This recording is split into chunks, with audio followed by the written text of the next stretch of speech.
Hello friends, எல்லோரும் எப்படி இருக்கீங்க?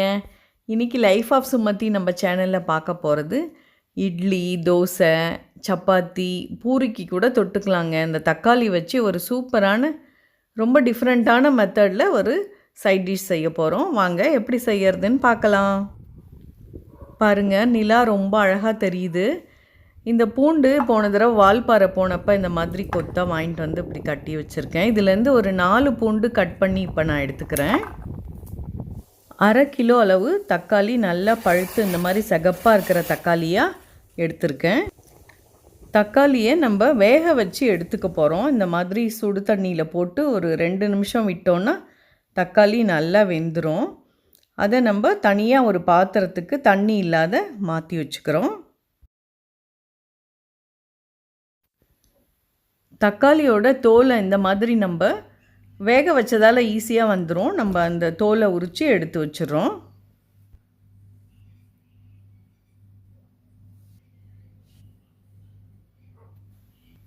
ஒரு வாணல் அடுப்பில் வச்சு சூடானதும் கடலை எண்ணெய் எடுத்திருக்கேன். கடலை எண்ணெய் ஒரு டேபிள் ஸ்பூன் அளவுக்கு அதில் சேர்த்து 2 காஞ்ச மிளகா, 3 காஷ்மீரி சில்லி சேர்க்குறேன்.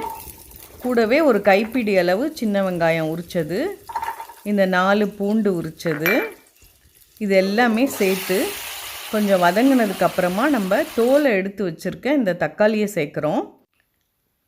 2 ஸ்பூன் மல்லித்தூள் சேர்க்குறேன். மல்லித்தூளை நம்ம இந்த எண்ணெயிலேயே நல்லா பெரட்டி கொடுக்குறோம் பாருங்கள், இந்த மாதிரி. அதுக்கப்புறமா 1/2 ஸ்பூன் மஞ்சத்தூள் சேர்க்குறேன். இதுக்கு தேவையான அளவு 2 ஸ்பூன்னா தூள் உப்பு 2 ஸ்பூன் சேர்த்துக்கிறேன். நம்ம சேர்த்த மசாலா எல்லாம் வதங்கினதுக்கப்புறமா இதை ஸ்டவ் ஆஃப் பண்ணி நல்லா ஆற வச்சு அதுக்கப்புறமா மிக்ஸி ஜாரில் சேர்த்து நல்லா நைஸாக அரைச்சி எடுத்துக்கிறேங்க.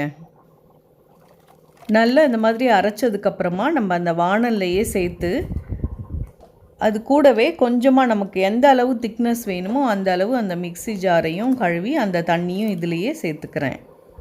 இது ஒரு பக்கம் சூடாகி நல்லா கொதிச்சிட்ருக்கட்டும். இன்னொரு பக்கம் நம்ம தாளிக்கிற கரண்டியை அடுப்பில் வச்சு 1 டேபிள் ஸ்பூன் எண்ணெய் ஊற்றுறேன். கடுகு போட்டு அதை நல்லா பொரிஞ்சதுக்கப்புறமா 1/2 ஸ்பூன் உளுத்தம்பருப்பு, கருவேப்பிலை கொஞ்சம் போட்டு நல்லா வதங்கினதுக்கப்புறமா கடைசியாக பெருங்காயம் சேர்த்து, பெருங்காயம் பொரிஞ்சு நல்லா வாசனையாக இருக்குங்க. இந்த தாளிப்பை எடுத்து நான் இப்போ இந்த தக்காளி சட்னியில் சேர்க்குறேன்.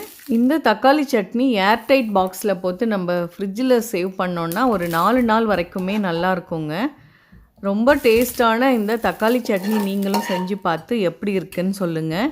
இந்த ரெசிபி உங்களுக்கு பிடிச்சிருக்கும். கண்டிப்பாக நீங்கள் உங்கள் ஃப்ரெண்ட்ஸ் அண்ட் ரிலேஷன்ஸ்க்கு ஷேர் பண்ணிவிடுங்க.